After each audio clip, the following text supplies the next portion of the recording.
Tartar sauce? Huh? Yeah, tartar sauce.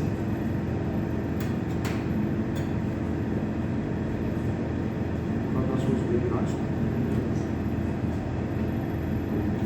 Rumsteak. Drumstick, yes. Clients prefer most of the Medium clients. well. This is almost This one is almost well done. Yeah. But at least I'm a good vet. If I jump started with a battery there, it will still get me.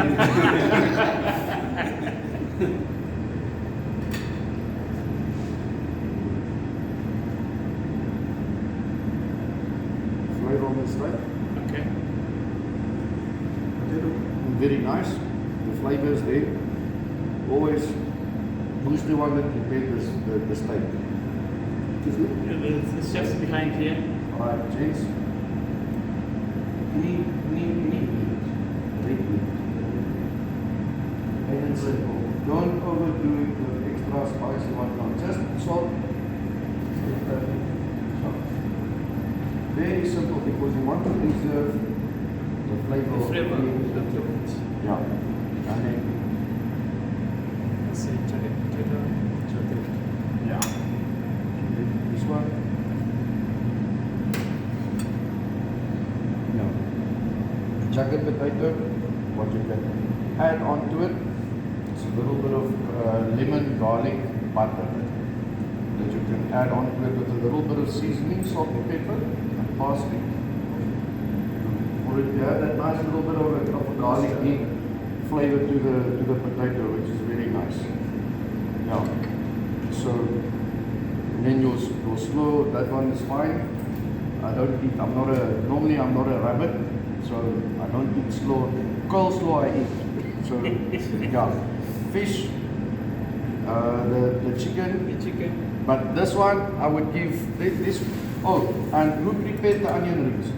It's me, chef. The chef there. The chef.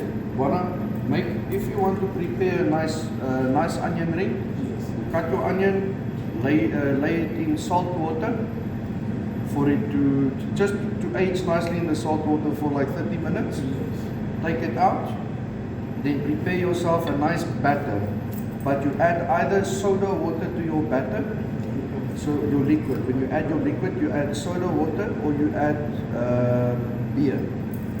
So you can have either plain batter or a soda water, a plain batter with soda water or a beer batter. One. Yeah, Then, butter.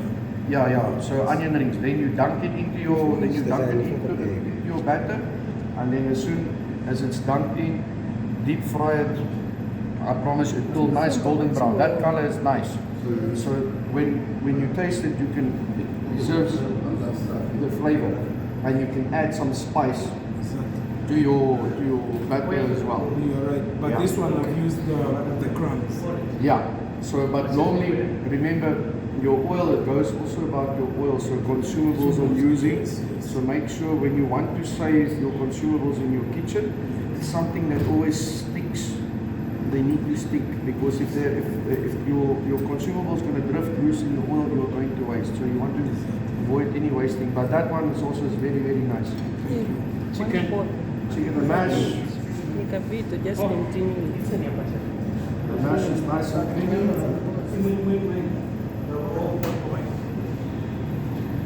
Yeah, mash is nice and creamy. The chicken.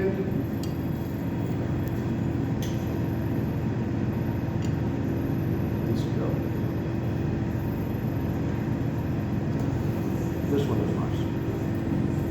This is really nice. There you go. Thank you. Then this one is another chicken. Always remember when you grill your chicken, make sure your seasoning is done right. Something to stick. Like when you do a brisket, like when you are smoking your brisket or when you are doing a chicken, you need your spices need to stick. So you need a base, like either olive oil or to marinate on the outside, and then you add your spices, and then when you are doing it flame grill on the grill, then you can use a little bit of your cooking oil to just to baste it with spice and some herbs that you there so that that herbs pulls into the oil and then it pulls into the flavor. So that flavor then from there also pulls into your meat nicely. You can do the similar. On that one, you can do similar with your steak. You do either a sirloin or a rump steak or a ribeye steak or a T-bone fillet. Yeah, or a fillet. So then you can either do that, the same concept, but not too much. So, but you need like, this one is very, very, very nice. It's tender, it's not dry, because normally when you take the chest part of the chicken, it's always, it's dry. So when it comes to the white meats of the chicken, it's very dry. But this one is very tender and it's nice, it's juicy. Very, very nice. Thank you. Mashed potato, nice, creamy, very nice. Always have, not everybody will have a spiced creamy mash. A nice little, just a tiny bit of a gravy. A little brown onion gravy will go in nicely with your mash. Yeah. And then the pork chop. Pork chop. So the mash, we know the mash already. And The onion rings. But this, look, this is still nice, don't get me wrong. You can have two options. You can serve your clients two options. Either crumb or batter. But then you can stick it into a batter and then stick it into your crumbs. So your crumbs will continue to stay on the outside. So it won't fall off, and then you can have a plain batter. Yeah. So this one. You're going to have to be the judge of the fish one now, because I don't eat fish.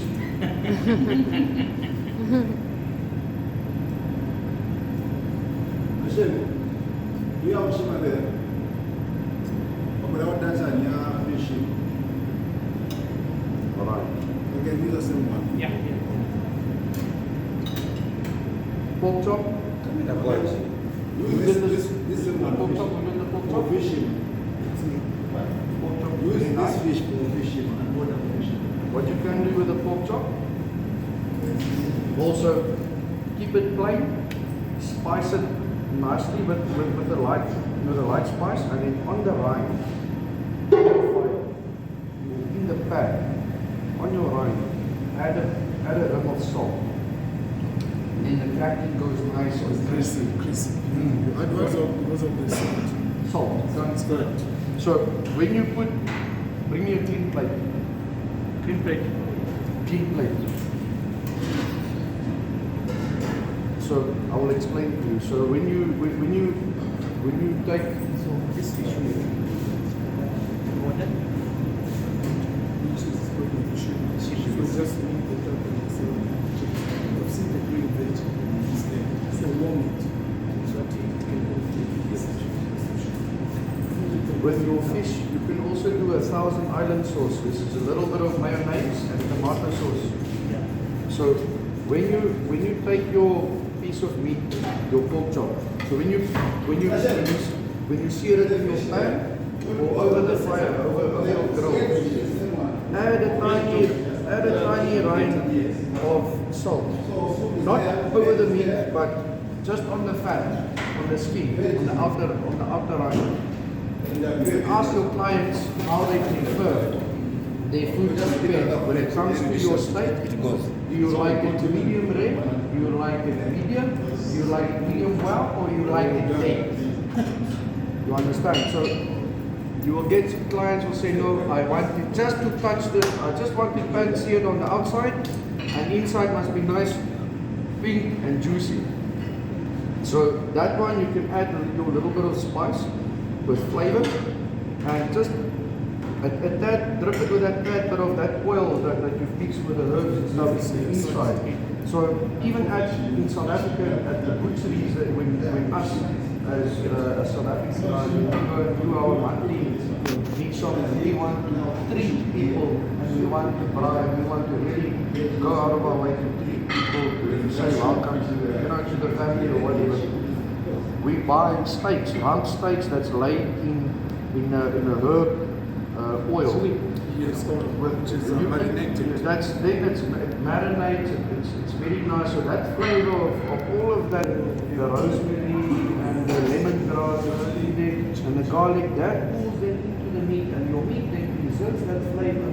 And you add a just with salt and pepper to chocolate. So really, it's not a fancy.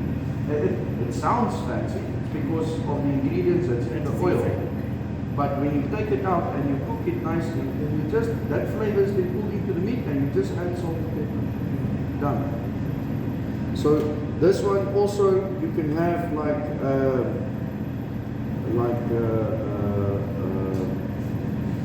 know when you do your kebabs or whatever, like a little pork kebab or when you do a little beef kebab.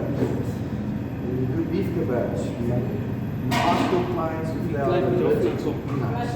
If they are not allergic to nuts, it's safe. You understand? But then, so I'll write down the recipe on the marinade for the steak. Where it goes tender. Small kebabs, small blocks, and you leave that overnight for the next day. Peanut butter, and you know that Steers bottle marinade, that rib marinade, eh? And the steak marinade. Yes. You add, so if you are cooking for 10 people, you use 1 cup of peanut butter. You add 1 full bottle of that sauce and salt, pepper, and some barbecue spice and steak and chop spice. You add that into that. You mix your meat in that mixture nicely. Peanut butter is a very, very, very good tenderizer as well when it comes to stringy meat like your steak and, or your T-bone and whatnot. It tenderizes the meat. So when it's cooked, when your client takes the first bite, it melts in your mouth. It goes soft. It's just like this appears. Yeah, very, very nice. So back to the pork chop. So remember the rind of salt. Just put one side when you turn it. So you only do each side once, and then when you see, because then the salt, the fat here, the salt will dry the fat up. It will dry the fat up.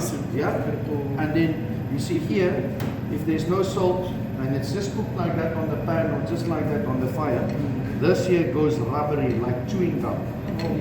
You understand? The salt helps it to go brittle. It cracks immediately, and then because sometimes it goes crunchy because sometimes now you are cutting this one and you see it looks like gum. So like bubble gum. Rubber like that. Yeah. So the salt helps it to make it dry out, and then the unhealthy oils also from the fat, the saturated fats. So it's then extracted by the salt as well into the fat, because that's where the flavor is. So, and then your meat will also absorb that flavor, and you just put a little bit of barbecue spice on your thing, then that's it. And then over that you can do a little bit of like a barbecue basting. Yeah, just a light barbecue basting on each side. Just smear it one side with a brush. Take your tongs, you take your tongs, you grab your meat. Just brush it over, dish it on the plate. Very nice. Yeah. So, but the food, the pork chop, this here I didn't. This is normal sauce. What sauce is this? Normal tomato sauce. Chicken sour sauce. That one will, this one will go nice with the pork chop.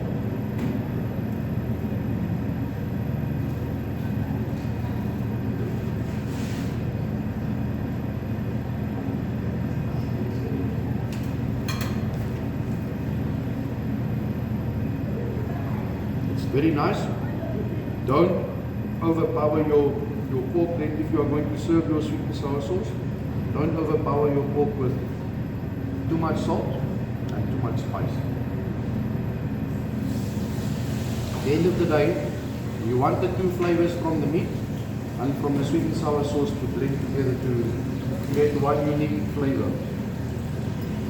But it's nice. The mash is very, very creamy. It's very nice. So yeah, next time, I like cooking also a lot. Yeah, I'll show you. short one on here. Here's mine. This is last week. This is an oxtail pot. Okay, so but this going that side. Which one are you?